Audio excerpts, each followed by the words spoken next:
कर्ण पिचासनी लालच की कीमत। महाराष्ट्र के पुणे शहर में विकास नाम का एक मध्यवर्गीय युवक अपनी पत्नी सुमन और 7 वर्ष की बेटी गुड़िया के साथ रहता था। वह दिन रात मेहनत करता, छोटे मोटे काम करके किसी तरह घर का खर्च चलाता। उसकी पत्नी सुमन बेहद सरल, धार्मिक और संतोषी स्वभाव की थी। वह रोज भगवान शिव की पूजा करती और कहती, जितना भगवान ने दिया है उसी में खुश रहो। लेकिन विकास का मन कभी संतुष्ट नहीं हुआ। उसे लगता था कि गरीब इंसान की कोई इज्जत नहीं होती। वह सोचता, काश कोई ऐसा रास्ता मिल जाए जिससे मैं रातों रात अमीर बन जाऊं। एक रात काम से लौटते समय काफ़ी देर हो गई। सुनसान सड़क पर उसे एक अजीब सा साधु मिला। उसने हाथ उठाकर कहा, बेटा जरा रुकना, मुझे जंगल के किनारे मेरी झोपड़ी तक छोड़ दोगे?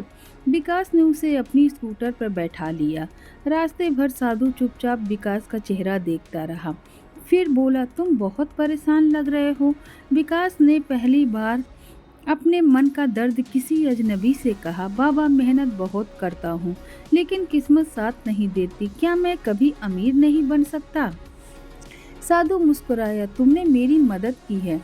अगर सचमुच अपनी किस्मत बदलना चाहते हो तो आने वाली अमावस्या की रात ठीक 12 बजे मेरी झोपड़ी पर आ जाना। इतना कहकर वो अंधेरे जंगल में गुम हो गया। अमावस्या की रात, चारों ओर घना अंधेरा था।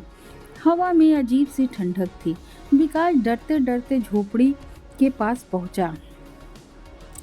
अंदर एक गोला घेरा बना था। साधु ने उसे उस घेरे में बैठाया और रहस्यमय मंत्रों का जाप करने लगा। कुछ ही देर में अचानक हवा तेज हो गई, दीपक अपने आप बुझने लगे और फिर सफ़ेद वस्त्रों में एक असाधारण सुंदर युवती प्रकट हुई।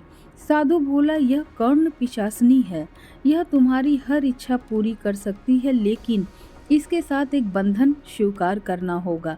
विकास ने बिना सोचे हामी भर दी। जैसे ही वह उसे गले में वरमाला डालने लगा, उसे युवती ने उसका हाथ पकड़ लिया। पहले मेरे 3 वचन सुनो। पहला, तुम मुझे कभी नहीं रोकोगे और ना मेरी बातों को कभी अनसुनी करोगे। दूसरा, जब भी मैं चाहूँ तुम केवल मेरी इच्छा का सम्मान करोगे और मुझे संतुष्ट करोगे। तीसरा, मेरे अस्तित्व के बारे में किसी को भी कुछ नहीं कहोगे। धन की चाह में अंधा हो चुका विकास तुरंत तैयार हो गया। दोनों ने एक दूसरे को माला पहनाई। उस दिन से कर्ण पिशाचनी केवल विकास को दिखाई देने लगी। कुछ दिनों बाद दोनों बाजार जा रहे थे। रास्ते में एक महंगी कार खराब खड़ी थी। कार का मालिक परेशान था। अचानक कर्ण पिशाचनी मुस्कुराकर बोली, इस आदमी के शेयरों में कल इतना लाभ होगा कि इसकी पूरी जिंदगी बदल जाएगी। विकास ने हंसते हुए वही बात उस आदमी से कह दी। वह आदमी उसे पागल समझकर चला गया। लेकिन अगले ही दिन वही व्यक्ति करोड़ों रुपए लेकर विकास के दरवाजे पर खड़ा था। तुमने जो कहा था वो सच हो गया।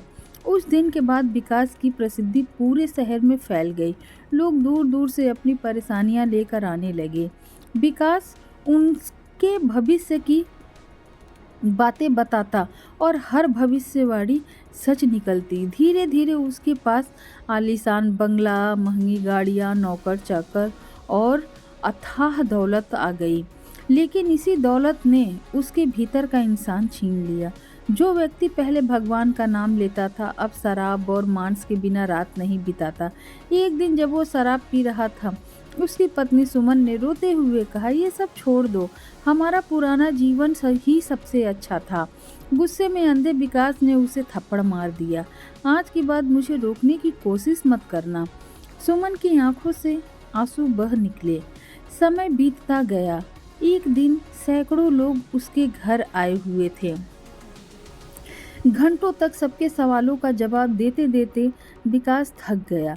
तभी एक बुजुर्ग आगे बढ़ा। कर्ण पिशाचनी ने धीरे से कहा उसके कान में, इनके प्रश्न का उत्तर दे दो। लेकिन इस बार विकास चिढ़ गया। बस अब नहीं, सब लोग कल आना। कर्ण पिशाचनी ने फिर कहा, मैंने कहा उत्तर दो। विकास गुस्से में बोला, चुप रहो, अब मैं तुम्हारी बात नहीं मानूंगा। इतना सुनते ही पूरा कमरा कांप उठा। अचानक वह सुंदर स्त्री एक भयानक रूप में बदल गई। उसकी आंखें अंगारों की तरह लाल थी। उसकी हंसी पूरे बंगले में गूंजने लगी। विकास, तुमने अपना पहला वचन तोड़ दिया। तुमने मुझे रोका, मेरी बात अनसुनी की। अब तुम्हें कोई नहीं बचा सकता। इतना सुनते ही विकास जमीन पर गिर पड़ा और बेहोश हो गया। समय सुमन सब समझ चुकी थी। वह उसी साधु को ढूंढते ढूंढते जंगल पहुंची। साधु ने सारी बात सुनकर कहा, अब इसका अंत करना ही होगा। अगली रात उसने घर में एक पवित्र घेरा बनाया और विकास को उसके भीतर बैठा दिया। जैसे ही साधु ने प्रार्थना शुरू की, अचानक एक छोटी बच्ची रोती हुई दिखाई दी।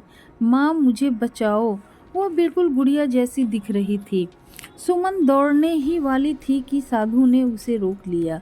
नहीं, यह तुम्हारी बेटी नहीं है, यह छल है, यह कर्ण पिशाचनी है। अचानक वह बच्ची फिर उसी भयानक रूप में बदल गई। साधु ने भगवान शिव का स्मरण करते हुए पवित्र भस्म भस्म उसकी ओर फेंकिया।